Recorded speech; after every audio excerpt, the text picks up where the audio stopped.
Huddle Up Podcast is sponsored by Arena Eats. Log on to the website arenaeats.app, that's arenaeats.app, for the ultimate fan experience. At your favorite sports venue, Arena Eats mobile app, pre-order, express pickup, and in-seat delivery.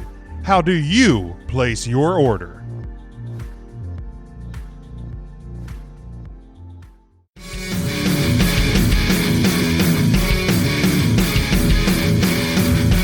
Big Ten rejoining the college football action this weekend, and they will play an 8-game conference-only schedule. They will have a Big Ten championship, also Big Ten championship weekend.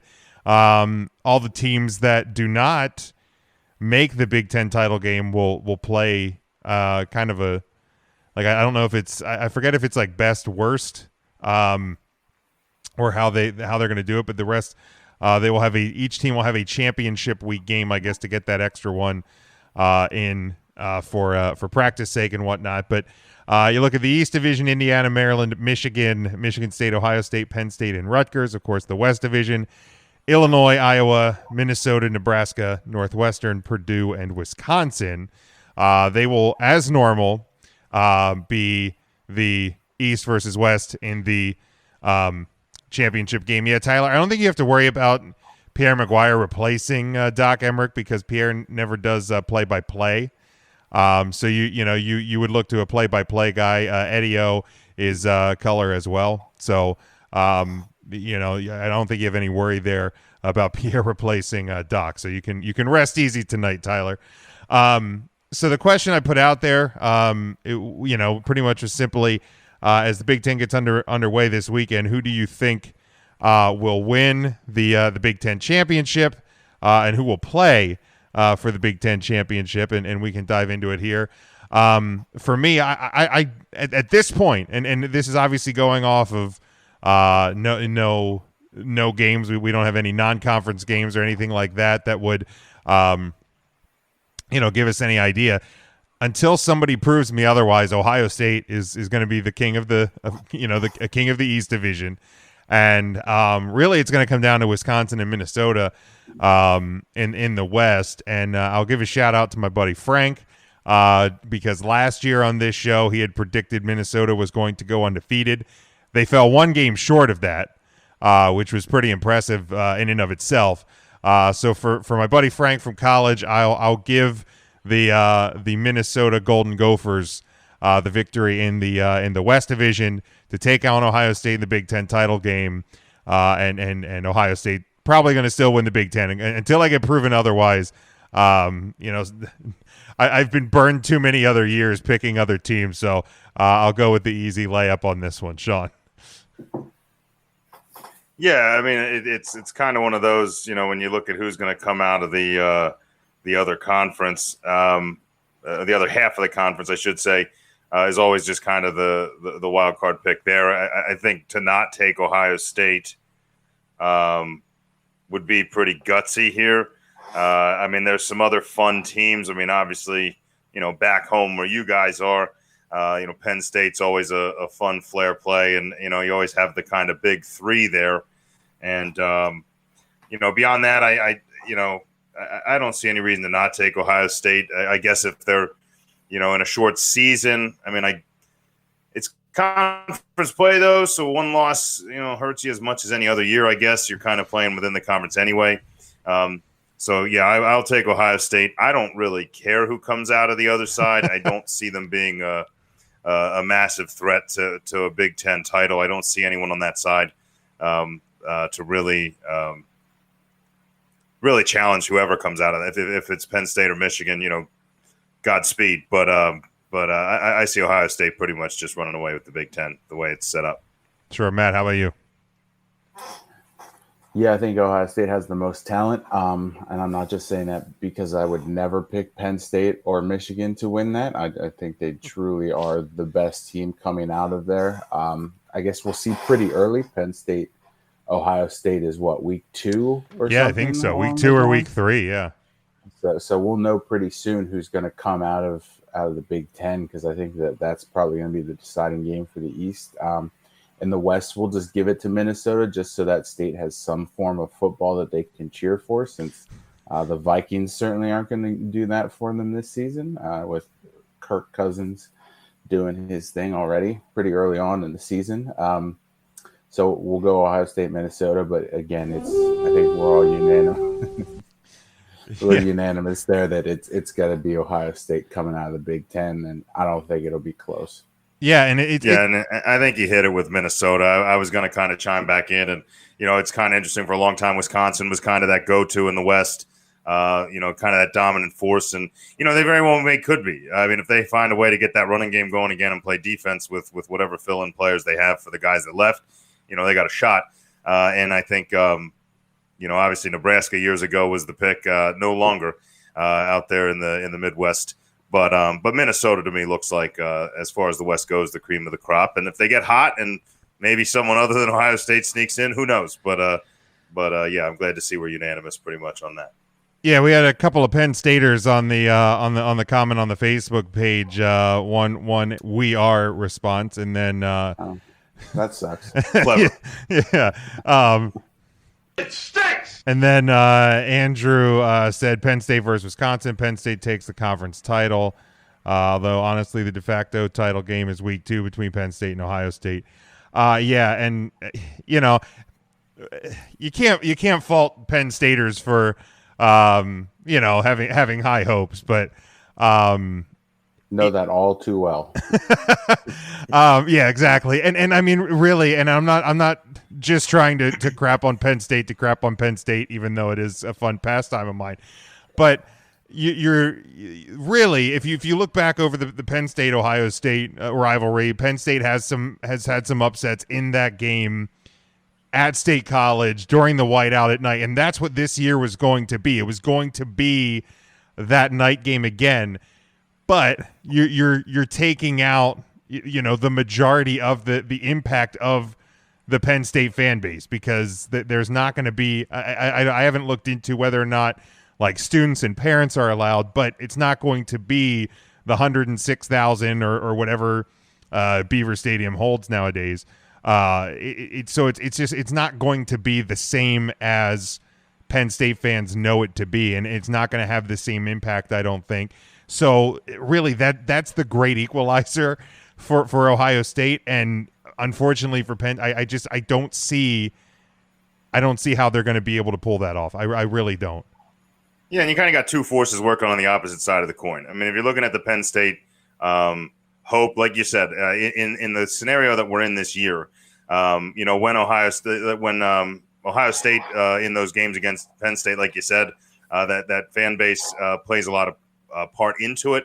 And in college football in general, I think you're going to see that kind of change. I know there are fans and there's someone to play in front of, but those high profile, high talent teams that do get upset on road games in big in big crowded stadiums, it kind of plays out more where like the talent just takes over the game. There's a lot less interference in that taking place.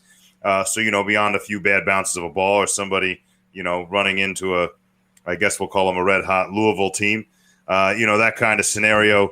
I don't know what that was, but a situation like that. It was a W. God damn it. It was a W. Yeah. That's the important part, is we won that game, right, and it can't hurt us anymore. Right. It can't hurt us anymore. But the one pro in that one is that it was Louisville. You run into a scenario like that in a state college, or in Ann Arbor. Those teams are a little better and might be able to capitalize a little faster and a little harder. So that's the one scenario that might not work. But for the most part, Ohio State's going to run. On the other side of that, the pro that Penn State has is you're getting them essentially in week 2. Because of the shortened schedule, there is no get the motor running, get the tires turning, find some traction, and get that machine moving at a high speed. If Ohio State, for some reason, injury or two happens in week 1 in key positions, or they for some reason look a little lost but find a way to win, you could run into a scenario where if you can get your juices going a little sooner than Ohio State can, then you may get to catch them by surprise. But so you have that. I mean, if you're a Penn State fan, that's as close to hope as I'm gonna throw at you, is that you're getting them at the right point in the schedule. I think, because I think the later in the year it gets with that machine rolling, the harder it's going to be to stop it. Sure, no doubt. Matt, any other thoughts? Penn State sucks. That's about it. I like it. All right, point well taken. Matt wins the argument. It stinks. So we're going to move on to the marquee games of the college football weekend this upcoming week. Of course, the college football slate expanding with the return of the Big Ten. Just recapping, Sean, I went back and recapped our picks against the spread for the year for both college and the NFL, since for various reasons, Dave and Matt not with us every week, so I tabulated ours. In college football, Sean, I was 0-3 last week for a 6-9 overall total on the year. You were 3-0 last week for a 14-1 on the year. That Florida Texas A&M game got you. So the game where I wanted Texas A&M so bad, but knew too little about them to pick them against Florida, only to find out I knew too little about Florida's defense at the time. But yeah, we'll take a 14-1 spot. Down with that. Yeah, so I have some catching up to do, but let's get started here. Number 23, North Carolina State. They are 4-1. They travel to North Carolina, coming off of their road loss at Florida State last week. Boy, woof! Didn't see that one coming. Hi, caramba.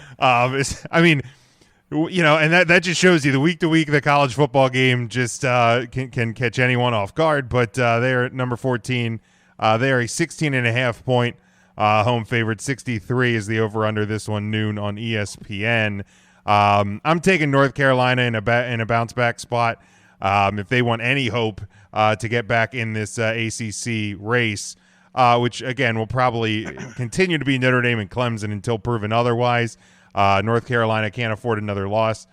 So I give them a bounce back, and I'm going to give the over here. If Florida State can put up the points on North Carolina that they did, I'm going to assume that anybody else can. So North Carolina plus the 16.5. They're going to want to come back big. They're going to do it at home in the over. Yeah, it's going to be hard for you to catch up with me with picks like that, because I'm going to pretty much agree with you on both sides of the coin. I think North Carolina's got to get the machine moving in the right direction, like I talked about before. You got to get it moving. And I think that was just one that caught them by surprise, some early mistakes. And they almost came back and took it. I thought for sure the Seminoles were in classic choke mode. I get enough of the golden crimson down here. I'm sure you hear all about it. Yeah, I mean, I get a little more Gators, plenty of USF. They get a ton of support down here, but the Seminoles are around. And I'm not sure why you'd still wear a Seminole jersey at this point. But, hey, you know what? Loyalty, I guess.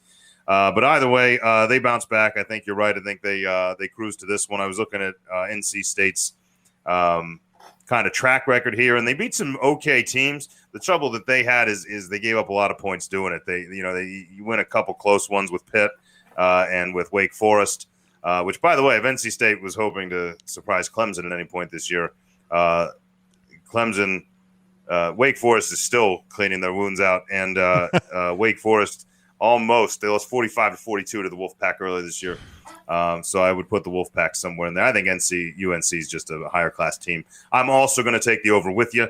I think what I've seen in both their track records, both teams can score a lot of points, and I don't see any reason for that to stop today or this weekend. Speaking of teams still licking their wounds, I'm pretty sure Clemson just scored 14 more points against Georgia Tech.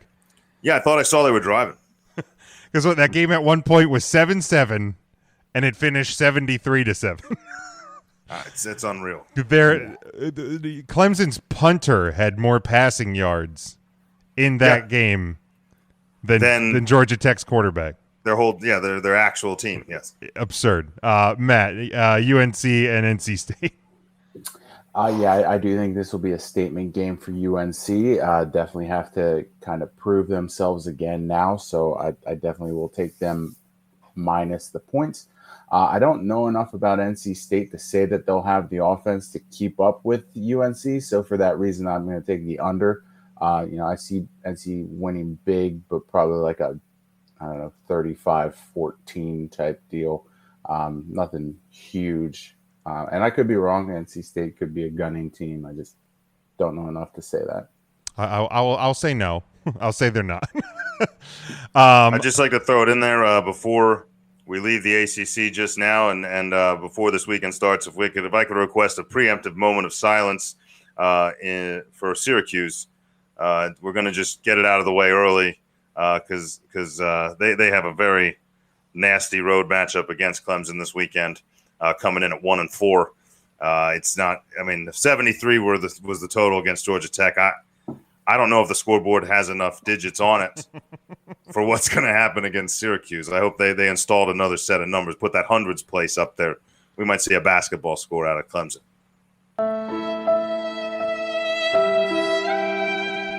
Yeah, that's going to be tough. That's going to be ugly. That's not good. That's not good.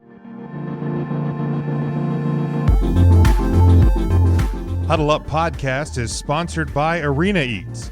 Log on to the website arenaeats.app, that's arenaeats.app, for the ultimate fan experience. At your favorite sports venue, Arena Eats mobile app, pre-order, express pickup, and in-seat delivery. How do you place your order? All right, we continue on here. We go to the Big 12, number 17, Iowa State. They are 3-1. Going to Oklahoma State, ranked number 6. They're 3-0. They're a 3-point home favorite, over under 54. 3:30 on Fox. I have Oklahoma State. I think they're going to cover the 3. Again, speaking to teams and conferences that are holding on to hope. If the Big 12 wants any hope at getting into a playoff, they need Oklahoma State. At this point, they need Oklahoma State to not only win, but win big. And I think they're going to do that here. It's the Big 12. 54 is not a lot of points when you're talking Big 12 teams. I am definitely taking that over in Oklahoma State to cover. Oh, yeah. I see no reason for Oklahoma State's train to derail here this week. Iowa State is a talented team, not near talented enough, in my opinion. I think you have a potential Heisman winner in the backfield for Oklahoma State anyway, assuming that all goes to plan for them. But I'm going to take them easily to cover that measly spread. And if you expect me to take the under in a Big 12 game, you have lost your mind. I'm just baffled. The only thing that scares me on taking the over is they've set it at 52. Did you say 52? 54? All right, I was showing 52. Still, that low 50s mark for a Big 12 game. I don't know if they know something about the weather, if there's going to be tornadoes blowing outside the stadium. I have no idea, but that seems incredibly low. So that scares me a little. Still can't do it. I'm taking the over. Good choice. Matt. Yeah, a little worrisome there. If this is kind of the same Iowa State team that we saw last year in the bowls, if Ian Book can put up some passing yards against you, then I don't have much hope for you on defense. So certainly taking the over, and I'm certainly taking Oklahoma State to cover easily. Yeah, now we move to the Big Ten, our only Big Ten game of the week, because most of the matchups are not two teams in the top 25. I think Ohio State plays Northwestern or something, and Penn State plays Indiana. So no real good games there. But this is the College Game Day game, and this is taking place in a city that had over a foot of snow today. And the high temperature on Saturday, remember, this stadium outdoors now, the high temperature on Saturday is supposed to be 36. So by the 7:30 p.m. Eastern kickoff time, probably going to be a little chilly. So welcome back to football, Big Ten. It is number 18, Michigan. They're a 3-point road favorite at number 21, Minnesota. This is your game on ABC. 55 is the over-under on this one. And because we don't know anything about either of these teams right now, I'm going to go the safe route in my house, and I'm going to take the Michigan Wolverines to win and cover the 3 points. And I'm actually going to go the under in this one, just because we don't know about either team with the cold weather. We don't know as of right now. I don't believe there's supposed to be any snow or anything in the forecast, but obviously still a few days away. That could change. So I'm going to actually take the under on this one. Well, I did notice yesterday that there were hints that there may be some COVID-related issues for Minnesota. That has yet to be verified, at least from what I've been watching. But there were hints coming out of Minnesota on that. Knowing that, I should go the other way. I'm going to assume because in 24 hours' time we haven't heard anything that it's not going to necessarily affect anything in the next few days. But pending no COVID, I like Minnesota in this game. I think the weather's going to come into play a little bit. I know, if you're going coach for coach, obviously, Michigan kind of a better track record coach-wise, better track record program-wise. But I have no reason to know whether that's going to carry on this year. And I know they come out to some slow starts historically, and I think that's going to happen again. I think you have a few questions in the secondary for Michigan, and I think that Minnesota's going to avoid the downfield pass as much as they can, but it's going to be too tempting. I think you draw them in with the run, you can get them over the top. I like Minnesota to win outright, not just to cover. But I'm going to go with you on the under. I think between the weather and the uncertainty and kind of getting the ball rolling and trying to probably run the ball early, I think they're going to stay under that mark. Another thing, I don't know if you guys saw this, but apparently Michigan, the University of Michigan is on a 2-week stay in place order for their students because 60% of local cases in the Ann Arbor area are from new COVID cases are from the University of Michigan. Now the football team is still allowed to continue activities and get the season going. I guess, with testing and tracing still taking place. So if anybody would test positive, but just some crazy news out of the state and the University of Michigan today. Matt, Michigan and Minnesota. Well, you'll never hear me pick Michigan ever, so Minnesota will win. They will win big, and we'll still take the under because Michigan will just score 0 points if they are that bad. Damn. Like I said, I'm staying safe in this house. I'm just protecting myself. And then our final college game for the weekend, number 9 Cincinnati. They are 3-0. They travel to number 16 SMU, who are 5-0, and a 2.5 point home favorite in this one. 56.5 is your over under. 9:00 on ESPN2. Honestly, I was surprised there was still an ESPN2. I was completely unaware that that was actually still a thing. But I'm going to go. Well, they have to keep it to sell to ESPN3. You can't just have it 1 and a 3. And you can't get to the Ocho without exactly. You need the 2 to get there. They need to bring that back again for another week. I think once baseball's over and we have no idea besides football what sports are going to be there, I think they need to bring the Ocho back. Bring back the Ocho because that was fun back at the beginning of quarantine. That was a freaking blast. But I'm going to go Cincinnati here. I think they're the better team. I think the SMU being a 2.5 point favorite is probably because they're at home. So I like Cincinnati to win here, obviously, and I'm going to go the over. I feel like most games in college football are just going to hit the over this year, more especially even than other years with all the players out for COVID and things like that, and practices and different things being off. So Cincinnati to win and obviously cover and the over. I think you're probably right with the better team being in Cincinnati. The trouble is, not as many games played, not as much to look at on film, a little harder to gauge. And I would have loved if that TCU game for Southern Methodist was on the track record, would have made this a lot easier to pick. However, I do like SMU's track record. I think a win over Memphis, who I thought was going to really challenge for that conference championship, really thought that was a chance for them. Not so much now with how many teams are coming out of here with no losses so far. But coming off that big win, you beat Tulsa. There's a good team there. I kind of like where Southern Methodist is heading. I think it's exciting for college football that they're competitive, and I think they're going to keep the train rolling. I'm going to take them. I'm going to take them in this one with the spread. Let's take the points and run. But I think they're gonna win and cover. And that over under a lot of points scored in this conference. It's kind of the mini Big 12 in my opinion. I don't see any reason to think that they're not going to cover that mid 50s mark. All right, Matt, how about you? Yeah, I mean, I think this will be kind of a fun game. I think we will see a lot of scoring here. Neither team really screams defensive juggernaut, or really screams anything, honestly. So I'll take the over, and I'll take Cincinnati as well. I want to see them just keep climbing, see what they do, and where things shake up.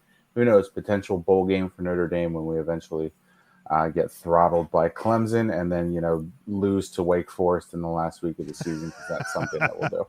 But don't forget that Boston College game that's looming the week after Clemson. Thank you, ACC, for scheduling that one. We appreciate that.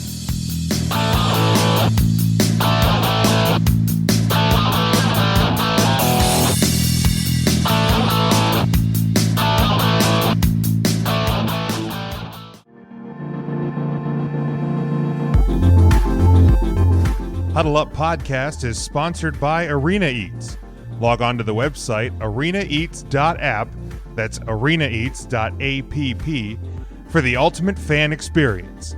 At your favorite sports venue, Arena Eats mobile app, pre-order, express pickup, and in-seat delivery. How do you place your order?